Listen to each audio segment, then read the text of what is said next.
Before we start, tell me where you are listening from in the comments. Maybe you are someone who believes that wealthy people are too attached to their material possessions to ever give them up. Maybe you think that successful people define themselves by what they own, rather than what they contribute. Maybe you have never experienced a moment when owning things started to feel like being owned by them, and how liberating it can be to discover what you actually need versus what you think you want. This conversation is for you. I want to tell you about the day I decided to sell almost everything I owned. Not because I was broke or facing financial crisis, but because I realized that my possessions were possessing me in ways that were preventing me from focusing on the work that actually mattered. A decision that confused my friends, concerned my family, and challenged everything I thought I knew about success and security. This was not about minimalism as a lifestyle trend or philosophical stance about materialism. This was about recognizing that the time and mental energy I was spending on managing, maintaining, and thinking about my possessions was time and energy that could be better spent on solving problems that could affect the future of human civilization. Today, I want to share this story because I believe many people are trapped by their own success, surrounded by possessions that were supposed to provide freedom and happiness, but actually create stress, distraction, and obligation. Sometimes the most radical thing you can do is not acquiring more, but letting go of what you already have. But I also want to tell you about the one thing I could not bring myself to sell, the one possession that meant more to me than any house or car or piece of art. Something so personal and meaningful that it helped me understand the difference between owning things and being owned by them, between possessions that serve your purpose and possessions that distract from it. This decision forced me to confront questions about what I actually needed to be happy and productive, what role material possessions should play in a meaningful life, and whether accumulating wealth and objects was helping or hindering my ability to accomplish the goals that really mattered to me. The process of selling everything taught me lessons about attachment, identity, and freedom that I could not have learned any other way. It showed me that some of the things I thought I needed were actually burdens I had been carrying unnecessarily, and that the fear of not having enough was often more problematic than actually having less. It was May 20th, 2020, during the early months of the COVID pandemic, when the world seemed to be reevaluating everything about how we live, work, and spend our time. I was sitting in my Bel Air mansion, a $47 million property with 7 bedrooms, 13 bathrooms, a tennis court, a swimming pool, and a wine cellar that I had visited maybe 3 times since buying the house. The irony was not lost on me that I was surrounded by more space and luxury than most people could imagine, but I felt more constrained and distracted than I had ever felt in my life. Every room contained possessions that required decisions, maintenance, or attention. Every beautiful object reminded me of time I had spent shopping, researching, or thinking about acquiring things instead of solving problems. I had multiple houses in different locations, dozens of cars, including several that I had not driven in years, art collections that I rarely looked at, and technological gadgets that had seemed essential when I bought them, but were now obsolete or forgotten in drawers and closets. The pandemic had forced everyone to spend more time at home, which made me acutely aware of how much stuff I had accumulated and how little of it actually contributed to my happiness, productivity, or sense of purpose. I was living in spaces filled with objects that were supposed to represent success, but that actually felt like evidence of distraction from more important work. But the moment that crystallized my decision to sell everything came during a video call with the SpaceX team about our progress toward the first crewed mission to the International Space Station. We were discussing weight restrictions and the careful calculations required to determine what equipment and supplies were absolutely essential for the mission versus what was merely convenient or comfortable. Every ounce on that spacecraft had to be justified in terms of necessity and contribution to mission success. Every object had to serve a clear purpose that outweighed the cost and complexity of including it. The astronauts would be living for months with only the possessions that were truly needed for survival and work. As I listened to this conversation while sitting in a room filled with expensive objects that served no clear purpose in my life, I realized that I was carrying far more unnecessary weight than any spacecraft. that my possessions had become drag on my mission rather than tools that helped me accomplish it. I started thinking about how much time I spent each week dealing with possession-related decisions and obligations. Scheduling maintenance for houses and cars, reviewing insurance policies, managing household staff, deciding where to store things I rarely used, and coordinating logistics for properties in multiple locations. I calculated that I was spending at least 10 hours per week on possession management activities that added no value to my work or happiness, but that consumed mental energy and attention that could have been directed toward more important problems. I also realized that my possessions were creating psychological pressure in ways I had not fully recognized. Every object I owned represented a choice I had made, a decision I might need to revisit, a responsibility I had accepted. The cumulative weight of these small obligations was creating stress and decision fatigue that was affecting my ability to focus on the challenges that really mattered. That evening, I made a decision that seemed radical even to me. I would sell almost everything I owned and live with only the possessions that directly contributed to my work or genuinely enhanced my life. I would eliminate the drag of unnecessary ownership and redirect the time and energy I was spending on possession management towards solving problems that could benefit humanity. The process of deciding what to sell and what to keep forced me to examine my relationship with material objects in ways I had never done before. I had to ask myself hard questions about why I had acquired certain things, whether they were serving their intended purposes, and what I was afraid would happen if I no longer owned them. Most of my possessions, I realized, had been acquired not because I needed them, but because I thought successful people were supposed to own them. Houses in prestigious locations, cars that demonstrated technological sophistication, art that showed cultural sophistication, gadgets that represented cutting-edge innovation.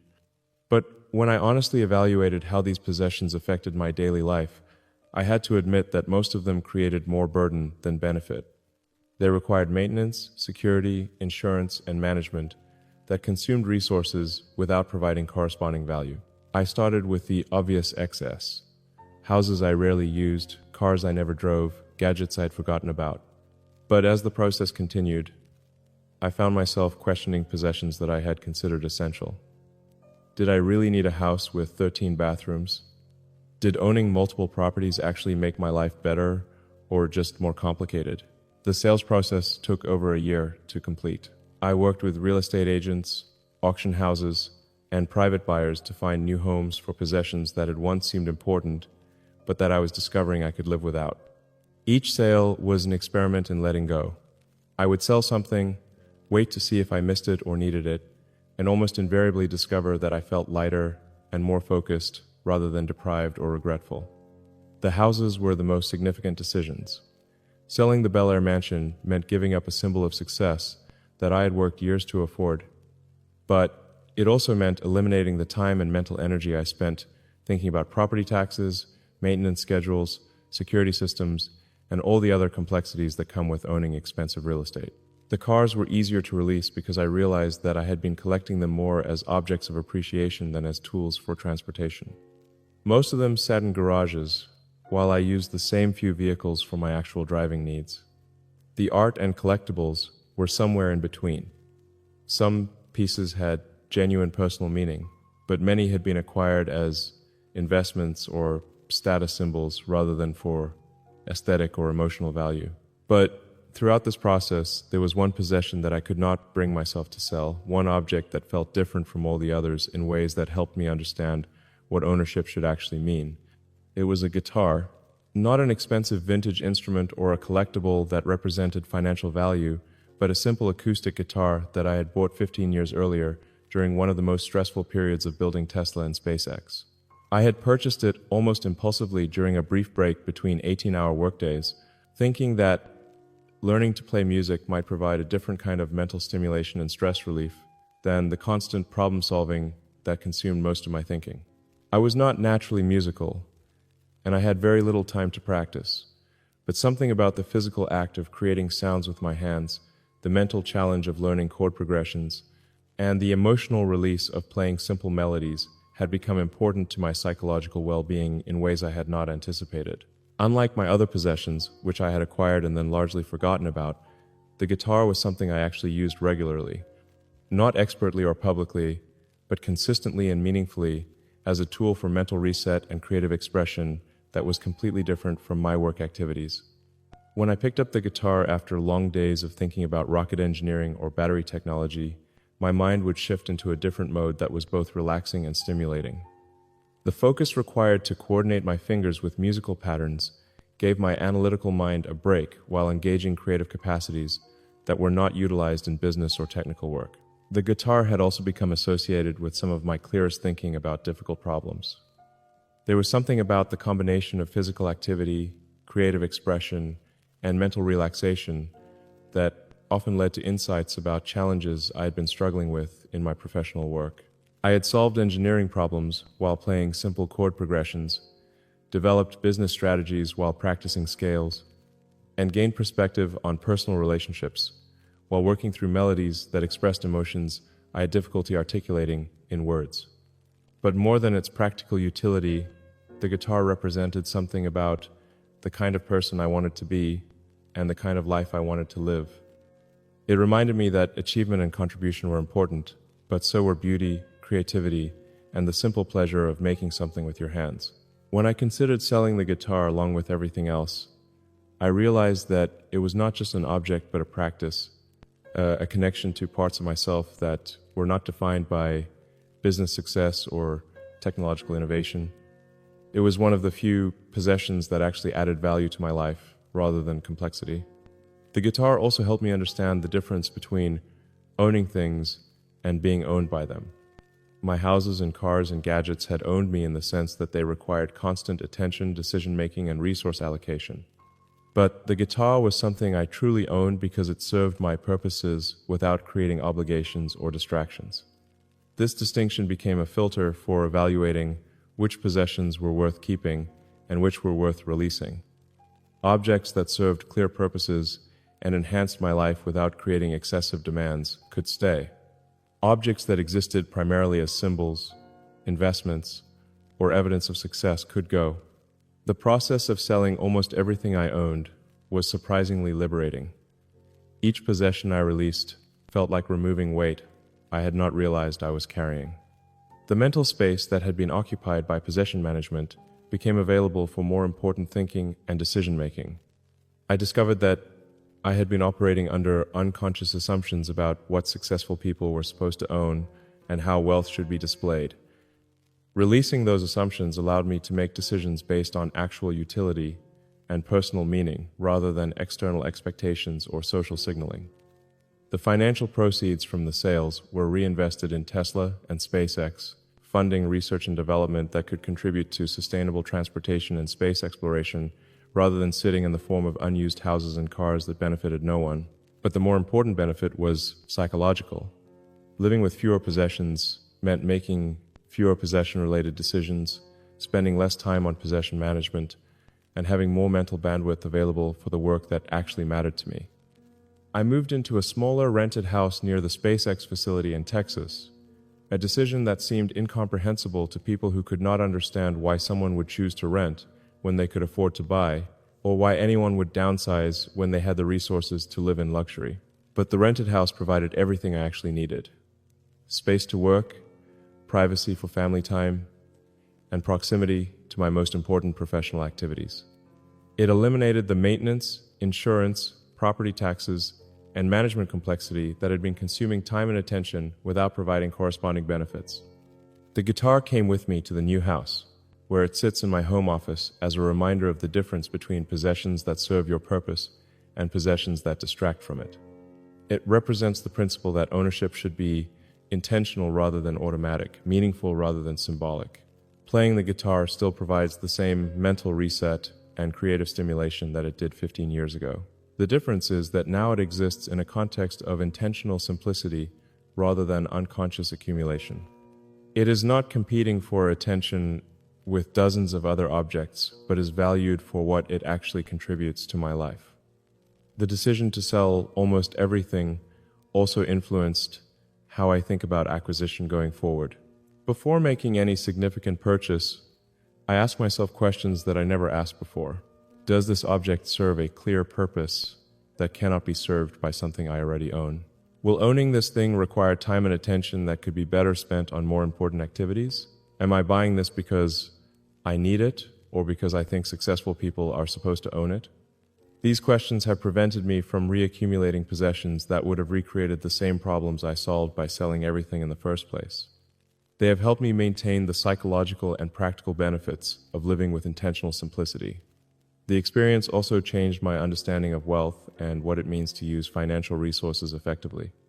I realized that accumulating possessions was often a form of waste rather than enjoyment, a way of converting money into burdens rather than benefits, using wealth to fund research and development, to support important causes, or to create opportunities for other people felt more satisfying and meaningful than using it to acquire objects that would sit unused in houses I rarely visited. 3 years after selling almost everything, I still live in the same small rented house with the same simple acoustic guitar. I have not missed any of the possessions I sold, but I have benefited enormously from the time and mental energy that possession management had been consuming. The guitar reminds me daily that the goal is not to own nothing, but to own things intentionally, to distinguish between possessions that serve your purpose and possessions that own you. To understand that accumulation is not the same as accomplishment, and that simplicity can be more sophisticated than complexity. People often ask if I regret selling everything or if I plan to reaccumulate possessions now that the initial experiment is complete. But the question misses the point of what I learned from the process. The value was not in proving that I could live without things, but in discovering what I actually needed versus what I thought I wanted. In recognizing how much energy I had been spending on possession management that could be better directed toward more important work, the guitar represents the principle that guided the entire process. Keep what serves your purpose, release what distracts from it, and make ownership decisions consciously rather than automatically. I sold all my possessions except this one thing, because it taught me the difference between having things and being had by them. Because it showed me that the most valuable possessions are those that enhance your capabilities rather than consume your attention. Because sometimes the most radical thing a successful person can do is not acquiring more, but letting go of what no longer serves their actual needs and purposes. If you are someone who feels overwhelmed by your possessions, who spends significant time on ownership-related obligations, or who suspects that some of your things might be owning you more than you are owning them, I want you to know that simplification is possible even from positions of abundance. The question is not whether you should sell everything, but whether you are making ownership decisions consciously and whether your possessions are serving your purposes or distracting from them. Sometimes the things we think we need are actually weights we are carrying unnecessarily. Share this with someone who might need to examine their relationship with their possessions and consider whether simplification could create more freedom than accumulation. Subscribe if these conversations help you think about the relationship between ownership